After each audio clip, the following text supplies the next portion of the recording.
আসসালামু আলাইকুম। Xiaomi presents ক্রিক টকে সকলকে আমন্ত্রণ। মুস্তাফিজুর রহমানকে চেন্নাই সুপার কিংস মিস করবে কিনা সেটা একটা প্রশ্নের জায়গা হতে পারে, বিশেষ করে তাদের হোম ভেন্যু চিপাকে।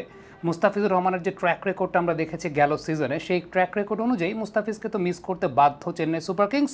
6 ইনিংসে 22.2 ওভার বোলিং করে 173 রান দিয়ে 11টা উইকেট পেয়েছেন চিপাকে।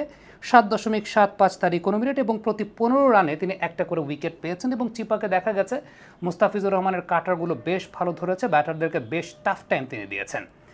এখন আপনি হয়তো বলতে পারেন যে চেন্নাই সুপার কিংসের যে লাইন আপ, সেই লাইন আপে কিন্তু স্পিনারদের একটা আধিক্য আছে। রবীন্দ্র জাদেজা আছেন, নূর আহমেদকে নেওয়া হয়েছে, রবিচন্দ্রন আশ্বিন ব্যাক করেছেন। সো সব কিছু মিলে চেন্নাইয়ের স্পিন লাইন আপটা সেটা অনেক অভিজ্ঞ, এবং সেই সঙ্গে চিপাকের ন্যাচারাল আমরা যে ব্যাপারটা জানি যে তা সেই চিপাকে স্পিন খুব ভালো কাজ করে, সেই অনুযায়ী হয়তো আপনি বলতে পারেন যে কাগজে কলমে চেন্নাইয়ের বোলিং লাইন আপটা বেশ শক্তপোক্ত, বা মুস্তাফিজকে মিস করার খুব বেশি কারণ নেই। তবে গেল 2 বছরের চেন্নাইয়ের হোম ভেন্যু যে চিপাক আর তার আগের চিপাকের মধ্যে একটা বড় পার্থক্যের জায়গাটা আছে। আপনি যদি গত বছরের আইপিএলটা চিন্তা করেন, তাহলে 2024 সালের আইপিএলে চেন্নাইয়ের এই ভেন্যুতেই সর্বমোট 74টা উইকেট নিয়েছেন পেস বোলাররা, 25টা উইকেট নিয়েছেন মাত্র স্পিনাররা। আবারও বলি, 74টা উইকেট নিয়েছেন পেস বোলাররা, 25টা উইকেট নিয়েছেন স্পিন বোলাররা। ওভারঅল যতগুলো খেলা হয়েছে চিপাকের এই ভেন্যুতে, ইভেন 2023 সালে আমরা যখন ওয়ার্ল্ড কাপে দেখেছিলাম যে চেন্নাইয়ের মাটিতে খেলা হচ্ছিল, সেই জায়গায় পেসারদের কিন্তু একটা ডমিনেশন আমরা দেখতে পেয়েছিলাম। তার মানে চেন্নাইয়ের মাঠ এখন আর আপনি যদি আগের মতো বলেন যে ইন্ডিয়া কিন্তু এখন বেশ নিউট্রাল উইকেট তৈরি করার চেষ্টা করে আইপিএলের জন্য। ইভেন চিপাকে আমরা দেখতে পেয়েছি যে মুস্তাফিজের কাটার ধরেছে, বাট কাটার ধরেছে দ্যাট ডাজ নট মিন যে স্পিন আগের মতো খুব র্যাঙ্ক টার্নার কাইন্ড অফ নেচারের উইকেট চিপাকে হবে। বিষয়টা আসলে সেরকম না, বা সেরকম দেখা যায়নি। টি-20তে বিশেষ করে আইপিএলে এখন ওই ধরনের উইকেট বা rank Turner kind of wicket আসলে তৈরি করা হয় না। সো সেই জায়গাটাতে মুস্তাফিজের কাটার বেশ ভালো কাজ করেছিল, বাট স্পিন কিন্তু খুব বেশি ভালো করেন। আমরা যাকে দেখেছিলাম তিনিও স্ট্রাগল করেছিলেন। চেন্নাই সুপার কিংসকে কিন্তু আমরা দেখেছি যে তারা পেস ফ্রেন্ডলি লাইন আপ নিয়েই তারা মাঠে নেমেছিল। সো এই বছরটা যদি আপনি চিন্তা করেন, নেইথান এলিস সেই জায়গাটা আছেন, he is very much that চিপাক kind of bowler.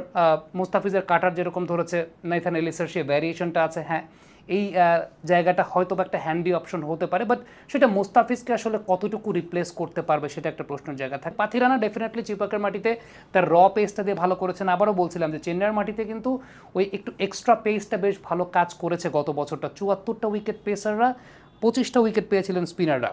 Khalil Ahmed তাকে নেওয়া হয়েছে, ডেফিনেটলি এটা একটা হ্যান্ডি অপশন চেন্নাই সুপার কিংসের জন্য। 2024 সালের আইপিএলে যদি আমরা চিন্তা করি, খালিল আহমেদ 14 ইনিংসে পাওয়ার প্লেতে 8.87 ইকোনমি রেটে তিনি বোলিং করে গেছেন, এবং উইকেট নিয়েছেন অনেকগুলো। এবং এই জায়গাটাই আলটিমেটলি বলতে হবে, আপনার পর্দায় দেখতে পাচ্ছেন কতগুলো উইকেট নিয়েছেন। বোল্ট, স্টার্ক, ভুবনেশ্বর কুমার এবং ভাইবা বারোরা ব্যতীত আর কেউই খালিল আহমেদের মতো উইকেট নেন নাই। সো আপনি যদি বলেন যে হ্যাঁ, চেন্নাই সুপার কিংসের রিসোর্সটা আছে, খালিল আহমেদ ইন করেছেন, নেথান এলিস আছেন, পাথিরানা থাকবেন সেই জায়গাটায়, চেন্নাইয়ের মাটিতে not that Chennai super kings খুব বেশি স্পিনের উপর ডিপেন্ড করবে।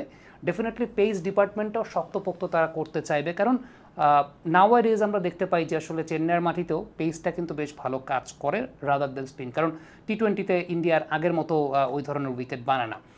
স্যাম কারেন এই মুহূর্তে ইংল্যান্ডের লাইন আপেও ঠিকঠাক মতো আসলে নাই। স্যাম কারেনের ব্যাটিংটা ডেফিনেটলি একটা হ্যান্ডি অপশন, হয়তো একটু উপরের দিকে ব্যাটিং করবেন, কিন্তু বোলিংটা তিনি মুস্তাফিজুর রহমানের অভাবটা পূরণ করাতে পারবেন কিনা সেটা একটা অনেক বড় প্রশ্নের জায়গা থাকে। ইভেন স্যাম কারেন বেস্ট 11-এ খেলবেন কিনা, কারণ এখানে একটা ট্রিকি ইকুয়েশন আছে যে ডেভন কনওয়ে খেলবেন নাকি রচিন রবীন্দ্র খেলবেন। যদি দুইজনকেই খেলাতে চায়, ডেভন কনওয়ে এবং রচিন রবীন্দ্র, সেক্ষেত্রে ব্যাপারটা এরকম হতে পারে যে স্যাম কারেনকে স্যাক্রিফাইস করতে হতে পারে।